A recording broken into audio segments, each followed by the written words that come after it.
Welcome to the Institute of Pop, where I record, release, and discuss music of all shapes and sizes. And today I'd like to pay tribute to the late, great Ignatius Jones and the influence and impact that he had on my musical appreciation development way back in the day. I first came across Ignatius with Jimmy and the Boys back in 1979. And, unlike a lot of my friends and contemporaries, the whole punk rock thing and the explosion of that had sort of passed me by. I hadn't listened to the Sex Pistols, I hadn't listened to the Clash or the Ramones. The closest I came to punk was listening to Queen's Sheer Heart Attack from the News of the World album. Yeah, I know. And then all of a sudden, I remember hearing this song, which completely changed my way of thinking and the way I responded to music and the world. And it came on this album. Jimmy and the Boys' debut album from 1979. And there he is right there. Kind of an unfortunate place for me to put my finger at that point. But still, we move on. The album does start off with the title track, and we begin with this otherworldly new wave keyboard sound, which is underpinned by a funky bass and drumming rhythm section, which really tells us that this band has got their chops. But then we hear the snarling, prowling presence of Ignatius Jones as he sings with total conviction that he's not like everybody else. We move into a killer saxophone solo and build towards the climax of the song, where he lets out this cathartic scream that I'm not like everybody else. And it's an amazing finish to one of the great songs of Australian 1970s rock music, and one which should never be forgotten or even thought of that it's just a cover version, because like all great cover versions, it takes the original someplace else. Now, if I thought the danger was out of the way after I'm Not Like Everybody Else, I would have been sorely mistaken, because the next song is called The Cops Are Coming. Now, I'm not going to go through every song on this album. I just want to talk about the first three to give you a taste of how it was for an impressionable young teenager back in 1979. The Cops Are Coming starts off like a traditional rock song. It pumps along. To me, it sounds like a sort of cross between an appropriation of Elvis Presley's All Shook Up and something from the Stax Soul Review. It grooves along, and then all of a sudden, Ignatius breaks into this spoken monologue where he talks about being a biker and tells the story about when he's been hassled by the cops and pulled over to the side of the road. And as a result of this, he offers the immortal lines, I wrapped my chain around his chin and his head fell off. And he follows this with the most demented, deranged laugh I'd ever heard to that point. And this disrespectful authority, this total rebellion, was music to my ears, and certainly absolutely woke a lot of rooms in my mind which hadn't been awoken to that point.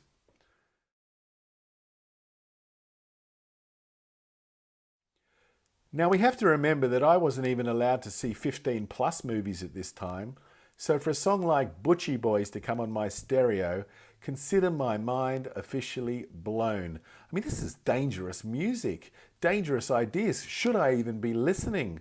But listen, I did.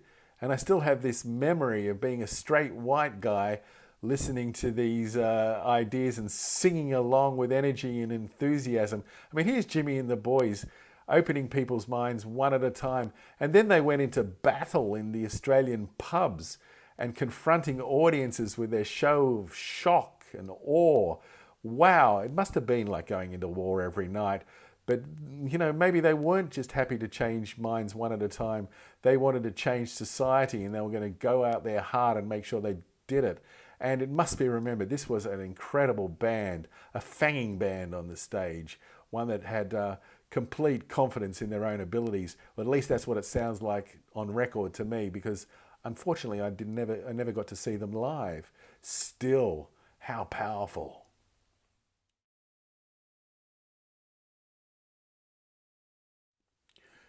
There are a lot of other great songs on that album, but after that album, in the next couple of years, I sort of lost touch with Jimmy and the Boys.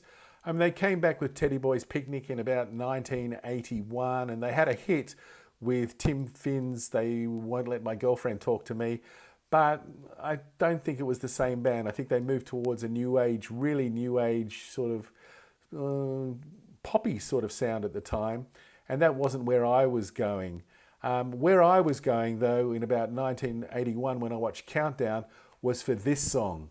And it was Ignatius coming back with the song Like a Ghost. And this was a brilliant dance number written by Steve Kilbey. And anybody who's been watching the channel at all knows that I have a huge love for the church. And to hear Ignatius do a Steve Kilbey song was rather good. And let me say, I think it's quite a lot better than the version that Steve did on this sort of unfortunate looking album cover. But there it was. It was a B-side to this, what is a wonderful single, let's not forget. If you watch Countdown at the time, I recommend, if you haven't seen it, to check out the Countdown version or the official video clip, because there's Ignatius prowling around an MC Escher sort of set, and then it moves on to this further element of derangement where towards the end he's got this talcum powder or whatever it is on top of his head. I mean, what is it on top of his head, which is spraying away at his every movement. It is one of the great sort of new age dance classics. And I remember him being on Countdown, begging people to get into it at the time and to get behind Australian synthesized rock and to make sure we kept up with the rest of the world. But the rest of the world wasn't biting. But there he was, taking poison arrows in his heart from the cheap props department of the ABC to appearing with a whip in latex. I mean, what were we thinking back in the days? What were the kids thinking? But what a time. And there was Ignatius going into the living rooms of all Australia on a Sunday afternoon at 6 o'clock. And again, changing minds on an enormously large scale. Wow. And from there, I sort of lost touch with his music because he didn't release much more. Though he did come out with this single called Whispering Your Name, which I never really enjoyed. But on the flip side, I had this real revelation because he was doing a song called It's No Reason, once again by Steve Kilbey and the Church. And it begins with lush keyboard arrangements, an electric sitar, I assume it's electric sitar, and a hushful, whatever the word is, lullaby vocal from Ignatius, which then takes the song in a soothing, interesting direction. Now, I'd seen the Church do this many times, and again, this is a really interesting cover of this song, replete with a warbling solo section from Ignatius towards the end, which is just incredible. It opened my eyes to a song that I already loved, and he got something out of this melody which was poignant and touching, and very happy he recorded that song.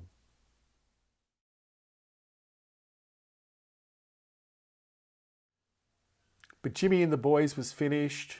His solo career unfortunately didn't take off, a real shame, but he still had plenty of time to do interesting projects, and he was always cutting edge, always pushing the boundaries.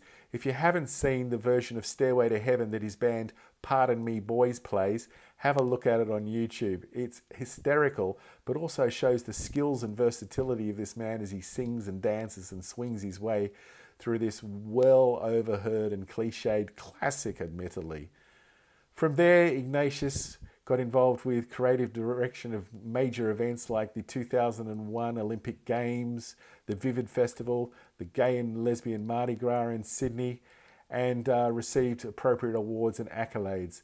But Ignatius, if we go back to the late 70s, early 80s, you changed me and you made a real impact on my life. And that's why, Ignatius, you are not like everybody else.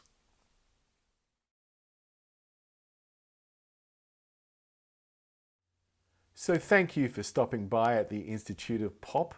And remember, if music of any shape or size gives you pleasure, then who am I to argue with your opinion?